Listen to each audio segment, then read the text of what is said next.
क्या आपके जीवन में लगातार असफलताएं आ रही हैं? अथक प्रयास के बाद भी मान सम्मान नहीं मिल रहा या कोई पुरानी बीमारी आपका पीछा नहीं छोड़ रही?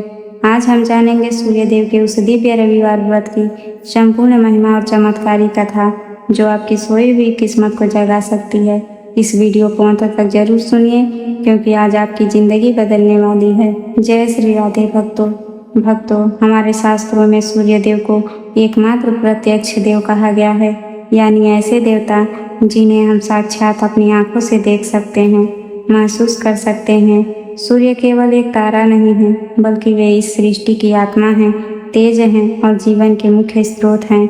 यदि आपकी कुंडली में सूर्य कमजोर है तो आपको यश नहीं मिलता, पिता से अनबन रहती है, सरकारी कार्यों में बाधा आती है और चर्म रोग या नेत्र रोग जैसी शारीरिक समस्याएं घेर लेती हैं। लेकिन रविवार का व्रत एक ऐसा अचूक साधन है जो सूर्य देव की असीम कृपा दिलाकर जीवन के हर अंधकार को मिटा देता है। आज हम इस पावन व्रत की अत्यंत सूक्ष्म पूजा विधि, इसके कड़े नियम, उद्यापन की प्रक्रिया और उस अलौकिक पौराणिक कथा को पूरे विस्तार से सुनेंगे जो सदियों से भक्तों का कल्याण करती आई है। तो चलिए अपने मन को एकाग्र करें और भगवान सूर्य नारायण के चरणों में ध्यान लगाएं। भक्तों, किसी भी व्रत का पूर्ण फल तभी मिलता है जब उसे सही विधि और पूर्ण श्रद्धा के साथ किया जाए। रविवार व्रत की शुरुआत करने के लिए शास्त्रों में कुछ नियम बताए गए हैं। आइए जानते हैं सुबह उठने से लेकर शाम के भोजन तक की पूरी प्रक्रिया। इस व्रत का नियम शनिवार की रात से ही शुरू हो जाता है। शनिवार की रात को सात्विक भोजन करें और ब्रह्मचर्य का पालन करें। अपने मन में सूर्य देव का ध्यान करते हुए सोएं। रविवार के दिन सूर्योदय से कम 1 घंटा पूर्व उठें। पूरे घर में गंगा जल छिड़क कर पवित्र करें। इसके बाद स्नान के जल में थोड़ा सा गंगा जल और लाल चंदन मिलाकर स्नान करें। इस दिन लाल, पीले या नारंगी रंग के स्वच्छ वस्त्र धारण करना अत्यंत शुभ माना जाता है। इस दिन काले या नीले रंग के वस्त्र भूलकर भी न पहने। तांबे के एक लोटे में शुद्ध जल भरें। तांबा सूर्य देव की प्रिय धातु है। इस जल में ये वस्तुएं अवश्य डालें: थोड़ा सा रोली या लाल चंदन, लाल रंग के पुष्प, कनेर, गुड़हल या गुलाब, साबुत अक्षत, थोड़ी सी दुर्वा और पूसा। अब सूर्य देव के सामने खड़े होकर दोनों हाथों को सिर से ऊपर उठाएं। जल की धारा को इस प्रकार गिराएं कि सूर्य देव की किरणें उस जल की धारा से छनकर आपके शरीर और आंखों पर पड़े। अर्घ्य देते समय इस मंत्र का कम से कम 11 बार उच्चारण करें: ओम घृणी सूर्याय नमः या ओम ह्रां ह्रीं ह्रौं सं सूर्याय नमः। अर्घ्य का बचा हुआ जल पैरों के नीचे नहीं आना चाहिए, इसलिए जल को किसी गमले या तुलसी को छोड़कर किसी पवित्र पौधे की जड़ में ही अर्पित करें। घर के ईशान कोण या पूर्व दिशा में एक साफ चौकी स्थापित करें। उस पर लाल वस्त्र बिछाएं। भगवान सूर्य नारायण की मूर्ति, चित्र या सूर्य यंत्र स्थापित करें। सबसे पहले गणेश जी का पूजन करें। इसके बाद सूर्य देव को लाल चंदन का तिलक लगाएं। उन्हें लाल फूल, अक्षत, धूप और शुद्ध गाय के घी का दीपक अर्पित करें। तांबे के पात्र में गेहूं और गुड़ का भोग तैयार करें और उसे सूर्य देव के समक्ष रखें। भक्तों, रविवार व्रत में कुछ नियमों का पालन करना अत्यंत अनिवार्य है, अन्यथा व्रत का फल निसफल हो सकता है। इन नियमों को ध्यान से सुनें। इस व्रत में नमक का सेवन पूरी तरह से वर्जित है। यदि आप नमक खाते हैं तो व्रत खंडित माना जाता है। रविवार के दिन भर उपवास रखें। सूर्यास्त से ठीक पहले केवल एक समय ही भोजन ग्रहण करें। भोजन में केवल गेहूं की रोटी, दलिया, दूध, दही, घी और चीनी या गुड़ का ही उपयोग करें। तेल का उपयोग न करें, केवल शुद्ध घी का प्रयोग करें। लहसुन, प्याज, मांस, मदिरा और किसी भी प्रकार के नशे से पूरी तरह दूरी बनाकर रखें। व्रत के दिन दोपहर या दिन के समय सोने से बचें। इस समय को सूर्य देव के भजन, कीर्तन या मंत्र जाप में व्यतीत करें। आइए अब हम उस परम पावन चमत्कारी पौराणिक कथा में प्रवेश करते हैं जिसके श्रवण मात्र से मनुष्य के जन्म जन्मांतर के पाप धुल जाते हैं। प्राचीन काल की बात है, जम्मू द्वीप के अंतर्गत एक अत्यंत सुंदर और समृद्ध नगर था। उस नगर का वातावरण अत्यंत शांत और धार्मिक था। उसी नगर के एक कोने में एक वृद्धा यानी एक बुढ़िया रहती थी। वह बुढ़िया बहुत ही सरल हृदय की और भगवान सूर्य नारायण की परम भक्त थी। बुढ़िया का जीवन केवल एक ही लक्ष्य पर टिका था: भगवान सूर्य देव की भक्ति। बुढ़िया का एक कठोर नियम था, वह हर रविवार को सूर्योदय से पूर्व, जब पूरा संसार गहरी नींद में सोया रहता था, उठ जाती थी वह मौन रहकर माँ गंगा का स्मरण करते हुए स्नान करती। इसके बाद अपने घर को झाड़ बुहार कर साफ करती। फिर वह अपनी पड़ोसन के घर जाती और वहाँ से गाय का ताज़ा गोबर लेकर आती थी। उस गोबर से वह अपने पूरे आंगन को बड़े ही प्रेम और श्रद्धा से लीपती थी।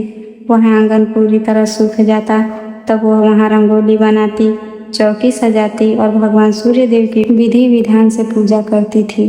पूजा समाप्त होने के बाद ही वह केवल एक बार बिना नमक का सात्विक भोजन ग्रहण करती थी। सूर्य देव की इस अविरल और निष्काम भक्ति का प्रभाव यह हुआ कि बुढ़िया का घर धीरे धीरे सुख और समृद्धि से भरने लगा। बुढ़िया के चेहरे पर एक गजब का तेज था। उसे कभी कोई शारीरिक कष्ट नहीं हुआ, न ही कोई बीमारी उसके पास फटक पाई और वह अत्यंत संतोषी और सुखी जीवन जी रही थी। लेकिन संसार का यह नियम है कि जहाँ सुख होता है वहाँ ईर्ष्या भी अपना सिर उठाने लगती है। बुढ़िया के घर की इस खुशहाली को देखकर उसके पड़ोसन के मन में जलन होने लगी। पड़ोसन स्वभाव से बहुत ही लालची, कुटिल और ईर्ष्यालु थी। वह दिन रात यही सोचती रहती कि आखिर इस बुढ़िया के पास ऐसा कौन सा जादू है कि यह इतनी सुखी है, इसके घर में कभी कोई कमी नहीं होती। काफ़ी सोचने विचारने के बाद पड़ोसन इस निष्कर्ष पर पहुंचती है कि बुढ़िया हर रविवार को मेरी ही गाय के गोबर से अपना आंगन लीपती है। इसी पवित्र आंगन में वह सूर्य देव की पूजा करती है और शायद इसीलिए सूर्य नारायण इस बुढ़िया पर इतने मेहरबान हैं। यदि मैं इसे गोबर न दूं तो इसका आंगन नहीं लीपेगा, इसकी पूजा खंडित हो जाएगी और सूर्य देव इससे नाराज हो जाएंगे। यही सोचकर एक शनिवार की रात को पड़ोसन ने अपनी गाय को बाहर बांधने के बजाय अपने घर के भीतर सबसे सुरक्षित और अंधेरे कमरे में बांध दिया। अगले दिन रविवार की सुबह जब भोर की पहली किरण भी नहीं फूटी थी, बुढ़िया हमेशा की तरह उठी। स्नान आदि करके जब वह हाथ में टोकरी लेकर अपनी पड़ोसन के द्वार पर पहुंची तो उसने देखा कि वहाँ कोई गाय नहीं थी। उसने आसपास ढूंढा लेकिन उसे कहीं गोबर नहीं मिला। बुढ़िया उदास मन से वापस लौट आई। उसने सोचा कि थोड़ी देर बाद शायद गाय बाहर आएगी, लेकिन दोपहर हो गई और उसे गोबर नहीं मिला। आंगन लीपे बिना बुढ़िया सूर्य देव की पूजा कैसे करती? उसका मन अत्यंत व्याकुल हो उठा। उसने रोते हुए सूर्य नारायण से क्षमा मांगी। उस दिन बुढ़िया ने न तो सूर्य देव को भोग लगाया और न ही स्वयं अन्न या जल का एक भी कतरा ग्रहण किया। वह दिन भर भूखी प्यासी भगवान के ध्यान में बैठी रही। भूख प्यास और मानसिक दुख के कारण शाम होते होते वह निढाल हो गई और रोते रोते अपने बिछौने पर सो गई। भक्तों, जो भक्त अपनी पूरी आत्मा से भगवान को पुकारता है, ईश्वर उसके दुख को सहन नहीं कर पाते। अंतर्यामी सूर्य नारायण ने देखा कि उनकी परम भक्त आज केवल एक मुट्ठी गोबर न मिलने के कारण भूखी प्यासी सो गई है। भगवान सूर्य देव का हृदय करुणा से भर गया। उसी रात बुढ़िया के स्वप्न में अचानक एक असीम प्रकाश पुंज प्रकट हुआ। उस प्रकाश के बीच में साक्षात भगवान सूर्य नारायण स्वर्ण आभूषणों से सुसज्जित अपने 7 घोड़ों के रथ पर सवार होकर प्रकट हुए। सूर्यदेव की आभा देखकर बुढ़िया स्वप्न में ही उनके चरणों में गिर पड़ी। सूर्यदेव ने अत्यंत मधुर और शांत आवाज में कहा, हे पुत्री, उठो। तुम्हारी निश्चल भक्ति, तुम्हारा धैर्य और तुम्हारा यह उपवास देखकर मैं अत्यंत प्रसन्न हूँ। मैं तुम्हें तुम्हारी इस पीड़ा से मुक्त करने आया हूँ। मैं तुम्हें एक अलौकिक और दिव्य कपिला गाय और उसका बछड़ा उपहार स्वरूप प्रदान कर रहा हूँ। यह गाय तुम्हारी हर मनोकामना पूर्ण करेगी। अब तुम्हें कभी किसी के सामने हाथ फैलाने की आवश्यकता नहीं होगी। इतना कहकर सूर्य नारायण अंतर ध्यान हो गए। सुबह जब बुढ़िया की आंख खुली तो वह स्वप्न की बात सोचकर हैरान थी। जैसे ही वह अपने आंगन का दरवाजा खोलकर बाहर आई, उसने देखा कि सचमुच आंगन के बीचों बीच एक अत्यंत सुंदर कामधेनु जैसी अलौकिक गाय और उसका नन्हा बछड़ा बंधे हुए थे। उस गाय की आंखों में ममता थी और उसका शरीर सोने की तरह दमक रहा था। बुढ़िया की आंखों से आंसुओं की धारा बहने चली। वह बार बार सूर्य देव को प्रणाम करने लगी। उसने तुरंत गाय को सहलाया, उसे हरा चारा खिलाया और बछड़े को दुलार किया। तभी वहां से पड़ोसन गुजरी। उसने जब बुढ़िया के आंगन में इतनी सुंदर और दिव्य गाय देखी तो ईर्ष्या से उसका कलेजा फटने लगा। उसने मन ही मन सोचा, कल तक जिसके पास गोबर उठाने के लिए अपनी गाय नहीं थी, आज उसके पास इतनी सुंदर गाय कहाँ से आ गई। वह कौतूहल और जलन के मारे बुढ़िया के आंगन के पास ही छिपकर खड़ी हो गई। तभी गाय ने गोबर किया, लेकिन यह क्या, जैसे ही गाय का गोबर जमीन पर गिरा वह गोबर सोने के शुद्ध पिंड में बदल गया। सोने का गोबर देखकर पड़ोसन की आंखें फटी की फटी रह गई। उसका लालच 7वें आसमान पर पहुंच गया। उसने देखा कि बुढ़िया घर के अंदर रसोई के काम में व्यस्त है। पड़ोसन ने इस अवसर का लाभ उठाने का निश्चय किया। वह दबे पांव बुढ़िया के आंगन में घुसी, उस सोने के गोबर को उठाया और अपने आंचल में छिपाकर अपने घर ले गई और उसके स्थान पर अपनी साधारण गाय का गोबर रख पाई। बुढ़िया बहुत ही भोली और निष्कपट थी। जब वह बाहर आई तो उसने साधारण गोबर देखा। उसने सोचा कि शायद गाय ने सामान्य गोबर ही किया है। उसने उस गोबर से अपना आंगन लीप लिया। यह सिलसिला कई दिनों तक चलता रहा। पड़ोसन हर रोज सुबह आती, सोने का गोबर चुरा ले जाती और बुढ़िया को पता ही नहीं चलता।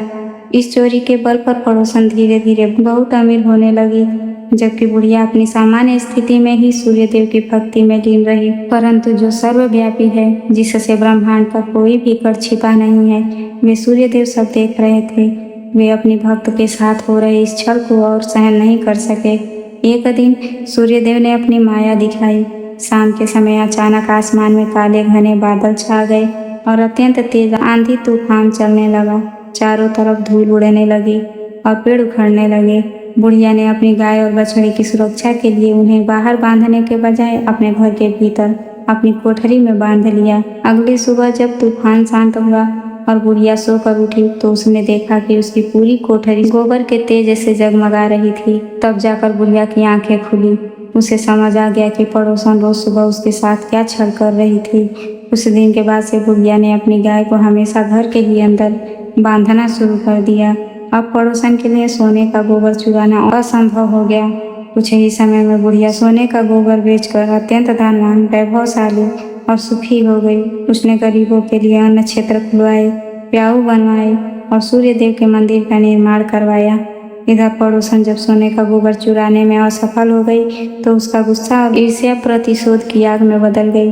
उसने सोचा कि यदि यह सोना मुझे नहीं मिल सकता तो मैं इस बुढ़िया को भी चैन से जीने नहीं दूंगी। पड़ोसन ने अपने पति को बुलाया और कहा, सुनो जी, हमारे पड़ोस की बुढ़िया के पास एक जादुई गाय है जो सोने का गोबर देती है। इतनी दिव्य वस्तु किसी मामूली बुढ़िया के पास होना हमारे महाराज का अपमान है। तुम तुरंत राजा के दरबार में जाओ और उन्हें इस गाय के बारे में बताओ। राजा खुश होकर तुम्हें बहुत बड़ा पुरस्कार देंगे। पड़ोसन का पति लालच में अंधा होकर तुरंत राजा के दरबार में पहुंचा। उसने राजा को प्रणाम किया और कहा, हे महाराज, आपके राज्य में एक अद्भुत और चमत्कारी घटना घट रही है। हमारे पड़ोसन में रहने वाली एक बुढ़िया के पास एक ऐसी अलौकिक गाय है जो साधारण गोबर नहीं बल्कि शुद्ध सोने का गोबर देती है।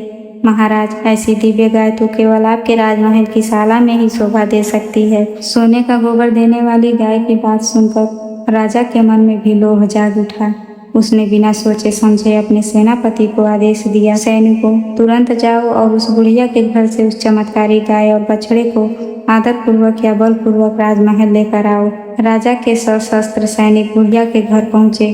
उस समय बुढ़िया सूर्यदेव की आराधना कर रही थी। सैनिकों ने जबरन गाय और बछड़े को खूंटे से खोल लिया। बुढ़िया रोती हुई सैनिकों के आगे हाथ जोड़कर गिड़गिड़ाई, दुहाई हो महाराज की, मेरी गाय को मत ले जाओ, यह मेरे जीवन का एकमात्र सहारा है। लेकिन क्रूर सैनिकों ने बुढ़िया की एक न सुनी और जबरन गाय बछड़े को खींचकर राजमहल ले गए। गाय के चले जाने से बुढ़िया का हृदय टूट गया। वह बेसुध होकर जमीन पर गिर पड़ी। उसने फिर से अन्न और जल का त्याग कर दिया। वह रात भर रो रो कर सूर्यदेव से गुहार लगाती रही, हे सूर्य नारायण, मैंने ऐसी कौन सी भूल की कि मेरी प्रिय गाय मुझसे छीन ली गई। मुझे मेरी गाय वापस दिला दो प्रभु। इधर राजमहल में राजा बहुत प्रसन्न था। उसने गाय को महल के सबसे आलीशान कक्ष में बंधवाया और उसके खाने के लिए उत्तम 56 भोग रखवाए। सुबह जब राजा उठा और उत्सुकता से गाय के पास गया तो उसने देखा कि गाय ने सचमुच सोने का गोबर किया था। राजा का घमंड और लोभ और बढ़ गया। लेकिन अन्याय की नींव पर खड़ा महल कभी सुरक्षित नहीं रहता। भगवान सूर्य नारायण अपनी अनन्य भक्त बुढ़िया का क्रंदन और आंसू सहन नहीं कर सके। उसी रात जब राजा गहरी नींद में सोया हुआ था, सूर्यदेव अत्यंत भयानक और क्रोधाग्नि से जलते हुए रूप में उसके स्वप्न में प्रकट हुए। उनके तेज से राजा का पूरा शयन कक्ष कांपने लगा। सूर्यदेव ने गरजती हुई आवाज में कहा, हे मूर्ख और लोभी राजा, तूने अपनी सत्ता के मद में चूर होकर मेरी एक निश्चल और परम भक्त बुढ़िया की गाय और बछड़े को बलपूर्वक छीना है। तूने एक वृद्ध महिला की आत्मा को दुखाया है। यदि तूने सूर्योदय होते ही आदर सम्मान के साथ उस गाय और बछड़े को बुढ़िया के घर वापस नहीं पहुंचाया तो तेरा संपूर्ण साम्राज्य मिट्टी में मिल जाएगा। तेरे महल ढह जाएंगे, तेरी सेना नष्ट हो जाएगी और तेरे कुल का कोई नाम लेने वाला भी नहीं बचेगा। सूर्यदेव की यह भयानक चेतावनी सुनकर राजा की नींद टूट गई। वह डर के मारे थर थर कांपने लगा। उसका पूरा शरीर पसीने से लथपथ था। उसे अपनी गंभीर भूल का एहसास हो चुका था। सुबह होते ही राजा ने तुरंत अपने मंत्रियों और सेनापति को बुलाया। उसने कांपती आवाज में कहा, सैनिकों, अभी के अभी इस दिव्य गाय और बछड़े को पूरे राजकीय सम्मान के साथ फूलों की वर्षा करते हुए उस बुढ़िया के घर वापस छोड़ कर आओ। सैनिक तुरंत गाय और बछड़े को लेकर बुढ़िया के घर पहुंचे। बुढ़िया अपनी गाय को वापस पाकर रो पड़ी और उसे गले से लगा लिया। राजा स्वयं रथ पर सवार होकर बुढ़िया के घर आया। उसने बुढ़िया के चरणों में सिर झुकाकर अपनी इस धृष्टता के लिए क्षमा मांगी और उसे प्रायश्चित के रूप में बहुत सारी जागीर, स्वर्ण मुद्राएं और दास दासियां भेंट की। इसके बाद राजा ने उस दुष्ट पड़ोसन और उसके पति को दरबार में बुलवाया। राजा ने गरजते हुए कहा, तुम दोनों ने अपने लालच और ईर्ष्या के कारण मुझे पाप का भागीदार बनाया और एक पवित्र आत्मा को कष्ट दिया। तुम दोनों को इस राज्य से हमेशा के लिए निष्कासित किया जाता है। राजा ने दोनों को कड़ा दंड देकर राज्य से बाहर निकाल दिया। इसके बाद राजा ने अपने राज्य के ज्योतिषाचार्यों और मंत्रियों के साथ विचार विमर्श किया और पूरे राज्य में यह राजकीय घोषणा करवा दी कि आज से इस राज्य का प्रत्येक नागरिक, चाहे वह राजा हो, मंत्री हो या साधारण प्रजा, हर रविवार को सूर्यदेव का पूर्ण श्रद्धा से व्रत रखेगा, कथा सुनेगा और सूर्यदेव की उपासना करेगा। राजा की इस आज्ञा का पालन पूरी प्रजा ने अत्यंत हर्ष और उल्लास के साथ करना शुरू कर दिया। रविवार का व्रत करने से पूरे राज्य का वातावरण दिव्य हो गया। राज्य से बीमारियां, अकाल और भूखमरी हमेशा के लिए समाप्त हो गई। फसलों की पैदावार दोगुनी हो गई। प्रजा के जीवन से सारे कष्ट दूर हो गए। निर्धनों को धन मिला, अंधों को आंखों की ज्योति मिली, कोढ़ियों की काया कंचन जैसी सुंदर हो गई और निसंतान माताओं की गोद हरी हो गई। पूरा राज्य सुख, शांति और समृद्धि के स्वर्ग के समान बन गया। तो भक्तों, इस दिव्य कथा का केवल श्रवण करना ही पर्याप्त नहीं है, बल्कि इसके भीतर छिपे गहरे आध्यात्मिक संदेश को समझना भी आवश्यक है। इस कथा में गाय को साक्षात समृद्धि और दैवीय कृपा का प्रतीक माना गया है। जब हम सच्चे मन से ईश्वर की शरण में जाते हैं तो समृद्धि हमारे जीवन में अपने आप चली आती है।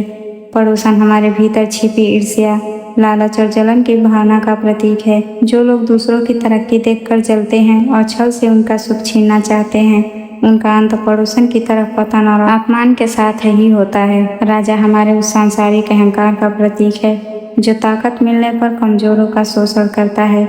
लेकिन ईश्वर का न्याय सबसे बड़ा है। ईश्वर के सामने हर सांसारिक शक्ति को झुकना ही पड़ता है। नमक हमारे स्वाद और भौतिक आसक्तियों का प्रतीक है। रविवार के व्रत में नमक का त्याग करना हमें सिखाता है कि आध्यात्मिक उन्नति के लिए इंद्रियों पर नियंत्रण रखना कितना आवश्यक है। तो भक्तों, यह थी भगवान सूर्यदेव के रविवार व्रत की अत्यंत कल्याणकारी और संपूर्ण महिमा। सूर्य नारायण की यह कथा जो भी मनुष्य श्रद्धा पूर्वक सुनता है या दूसरों को सुनाता है, उसके जीवन के सारे कष्ट, दरिद्रता और बीमारियां धूप में कपूर की तरह उड़ जाती हैं। तो प्रेम से बोलिए भगवान सूर्य नारायण की जय। भक्तों, जब आपके संकल्पित व्रत 12, 30 या 42 रविवार पूरे हो जाएं, तो अंतिम रविवार को इसका उद्यापन अवश्य करना चाहिए ताकि आपके व्रत पूर्ण रूप से फलित हो सके। उद्यापन की विधि इस प्रकार है। अंतिम रविवार को हमेशा की तरह पूजा करें। इस दिन हवन का आयोजन करें। हवन में आम की लकड़ी, कपूर, घी, शक्कर और हवन सामग्री का उपयोग करें। हवन के समय ओम घृणी सूर्याय नमः स्वाहा मंत्र की 108 आहुतियाँ दें। किसी योग्य और सदाचारी ब्राह्मण को भोजन कराएं। भोजन में बिना नमक की खीर, पूड़ी और हलवा होना चाहिए। ब्राह्मण को सामर्थ्य के अनुसार तांबे के बर्तन, लाल वस्त्र, गेहूं, गुड़ और दक्षिणा देकर विदा करें। इसके बाद स्वयं प्रसाद ग्रहण करें। तो भक्तों, यदि आपको सूर्यदेव की ये अमृतमयी कथा और पूजा विधि पसंद आई हो तो इस वीडियो को लाइक करें, शेयर करें, कमेंट में जय सूर्यदेव या ओम सूर्याय नमः लिखना ना भूलें। हमारे चैनल को सब्सक्राइब जरूर करें। भगवान सूर्य नारायण आप सभी के जीवन को तेज, आरोग्य और समृद्धि से आलोकित करें। मिलते हैं अगली वीडियो में, तब तक के लिए धन्यवाद।